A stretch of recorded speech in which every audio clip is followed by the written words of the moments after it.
Hi, good morning. This is Aaron Soul, the InnerVoice inspiration for the day. And what came to me this morning in my meditation practice to talk to you about, actually woke up with this in the morning from a dream. Um, Abandonment.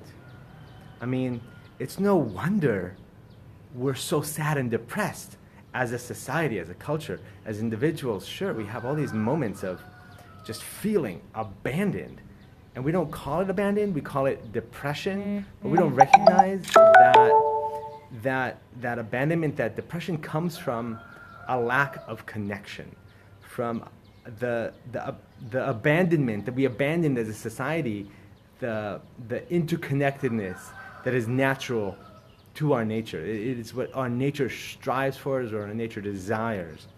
So just think of the abandonment on all levels of society, from abandoning our infants after 6 weeks to strangers and little daycares where everybody's running around with sniffly noses as nobody's wiping them, and abandoning them to formula, abandoning our children in the school system that treats them like robots, and then just feeling abandoned as adults to compete. We have to compete so that we just keep our heads above water and don't end up homeless and hungry. So we've completely let break down this community structure of a village, then a tribe, then we all sit around in our homes watching TV in the evening feeling depressed and abandoned. And it's no wonder. And I don't have a miracle cure for that societal situation right now. It's massive. It's global, right? Doesn't matter if you live in the United States. Doesn't matter if you live in Vietnam. It doesn't matter if you live in Africa.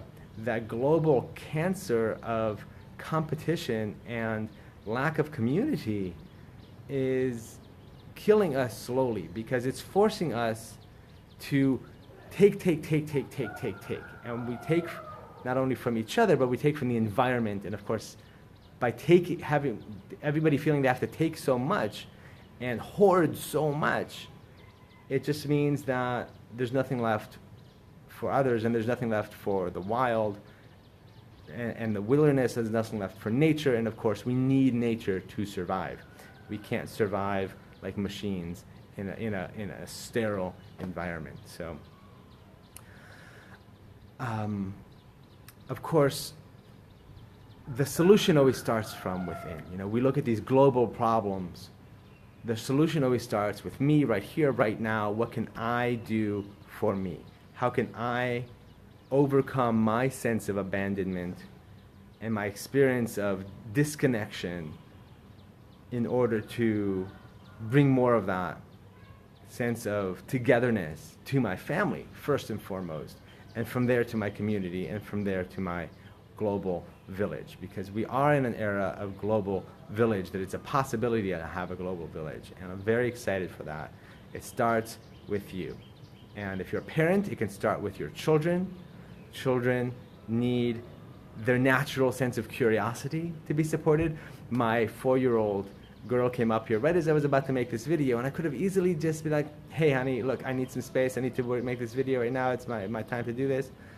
But it was going to hurt my heart so much to do that. She came up with such innocence, right? So we hung out, and she was like, oh, tell me about the phone. What are you going to do with the camera? What's the tape for? What's the tripod for? What's this chair for? Why is it so high up? Is it because you're going to say hi to the people on the video? Papa, that was a joke. Why aren't you laughing? I would have missed that moment if I had said, I'm sorry, honey, leave me now, I have to work. Just think back to when you were a kid and you got told that over and over again. It shuts down your heart, right? It shuts down your heart. It's painful. And it gradually creeps in and builds one block after another. It's like Pink Floyd The Wall.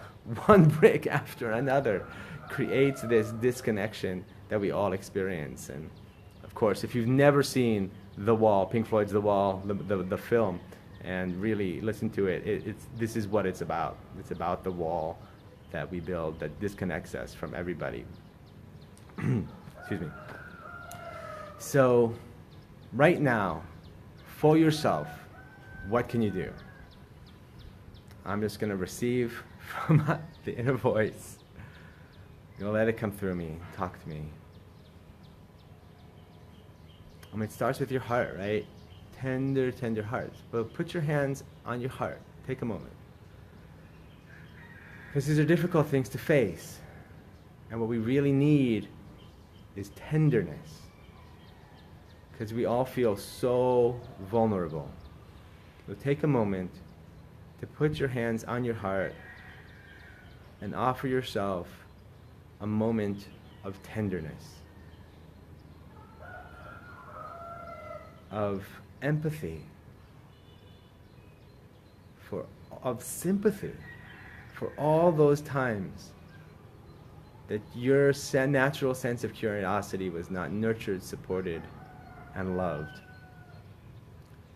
For all those times that landed you in a place where you feel like you have to strive for something and be something that you are not, which is the greatest pain possible in human nature, the need to strive to be something that we are not. And that includes in spirituality, striving to be this perfection, letting go of perfection, letting go of striving to be something that society will supposedly hold and contain and take care of if you do your job right, if you do this, that, or the other thing right, if you say the right thing at the right time. Because the truth is, society's like nature. You know, it can provide you with oranges, but it can also erupt a volcano under your feet. It's kind of indifferent to you right now. And you can choose to be yourself and follow your heart and take risks and be rejected and be abandoned, or you can pretend to be something that you're not and still run the same risk of being abandoned. Now, which life is more fulfilling?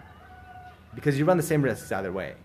If you decide to be yourself, you run the same risk of being rejected as you run if you decide to strive and try and be something that you're not in order to be accepted by other people. The answer is quite simple. So the answer is quite clear, and I think it's clear to everyone, and it's scary as hell to contemplate it. It's because we've been rejected so many times for who we actually are. The solution right now is to continue to give yourself tenderness and sympathy, real sympathy, and empathy for all those times you've been abandoned. Slowly over time that will heal. Now, it's not the grand solution. Of course, there's a lot deeper work to do, but for now, take that into your heart. Let that be your inspiration for the day. Tenderness, sympathy, and empathy for all those times that your natural curiosity was not allowed to express itself, and the love that you were trying to give to the world was rejected. Empathy, sympathy, and tenderness. Leave you with those words. Thank you for tuning in. Always love to hear your stories and what's going on for you. Feel free to comment or send me a message. I will see you in the next daily inspiration from our collective inner voice that speaks through all of us. Blessed be.